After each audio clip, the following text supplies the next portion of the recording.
satu. Assalamualaikum warahmatullahi wabarakatuh.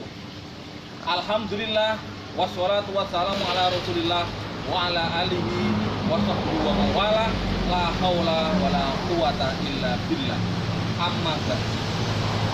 Para pemirsa yang dirahmati Allah, puji syukur kita panjatkan kehadirat Allah Subhanahu wa taala atas limpahan rahmat, taufik serta hidayahnya. Sholawat serta salam mari kita hadiahkan kepada Nabi Agung Muhammad Sallallahu Alaihi Wasallam yang selalu kita nantikan syafaat. Para pemirsa yang dirahmati Allah, pada kesempatan kali ini saya akan membawakan kutum dengan tema pahala menjaga konsistensi sholat tarawih. Pahala menjaga konsistensi sholat tarawih. Oke. Rasulullah Muhammad Sallallahu Alaihi Wasallam bersabda, "Man qoma Ramadana imanan wa ihtisaban, ghufira lahu ma taqaddama min dzambi." Dalam hadis Rasulullah ini kata-kata qoma Ramadana dalam kitab Mughni Muhtaq juz 1 halaman 459 dimaknai dengan sholat tarawih.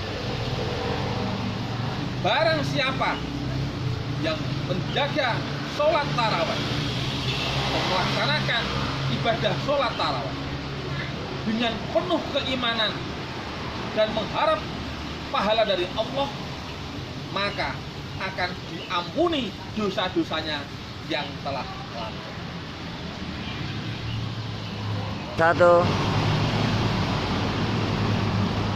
Berarti kalau kita menjaga sholat tarawih, melihat hadis Rasulullah tersebut, kita akan mendapatkan ampunan dosa-dosa kita dari Allah Subhanahu wa taala.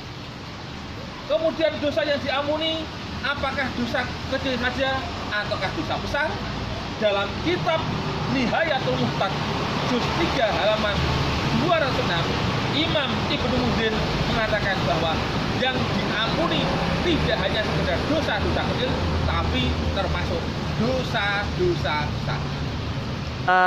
Oke. Pahala menjaga konsistensi sholat tarawih yang pertama adalah diampuni dosa-dosa kita ketika kita benar-benar bertobat kepada Allah, mohon ampun kepada Allah, baik itu dosa kecil maupun dosa besar akan diampuni. Pemirsa yang dirahmati Allah, jika dosa kita sudah diampuni oleh Allah, kita lihat bayi yang baru lahir, dia tidak punya dosa, maka Allah mudah mencukupi semua kebutuhannya. Saat bayi lapar, dia minta makan, tidak perlu ngomong minta makan, maka ibunya langsung memberikan air. Saat buang hajat, bayi pun langsung ada yang membersihkan kotorannya. Ini artinya semua kebutuhan orang yang tidak punya dosa itu mudah dicukupi oleh Allah Subhanahu wa taala. Jadi pahala menjaga konsistensi sholat tarawih yang kedua adalah kebutuhannya lebih mudah dicukupi oleh Allah Subhanahu wa taala. Artinya hidupnya tahun yang akan datang insya Allah lebih baik daripada tahun sebelumnya. Satu. Para pemirsa yang dirahmati oleh Allah, konsep dalam Islam semakin banyak pahalanya, semakin enak hidupnya. Sebaliknya, semakin banyak dosanya, semakin susah hidupnya. Dengan kita banyak beribadah sholat tarawih, maka kita harus yakin hidup kita pasti lebih enak dari sebelumnya. Karena semakin banyak pahalanya, semakin enak. Selain itu, kita akan lebih disayang oleh Allah Subhanahu wa taala karena ibadah sunnah kita. Oke.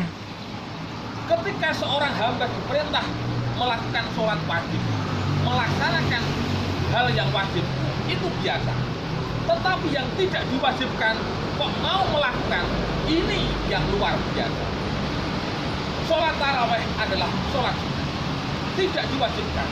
Tetapi kalau kita dengan senang hati, dengan ikhlas mau melaksanakan sholat taraweh, maka itu pasti akan menurunkan rasa kasih sayang Allah kepada diri kita.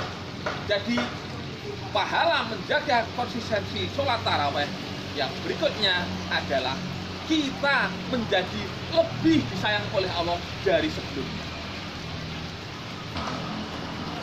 Para pemirsa yang dirahmati oleh Allah, ketika kita sudah disayang oleh Allah dari sebelumnya, maka segala kebutuhan kita akan dipermudah oleh Allah, akan mudah dicukupkan oleh Allah, bahkan derajat kita akan dinaikkan oleh Allah. Apalagi di 10 malam yang terakhir ada Lailatul Qadar.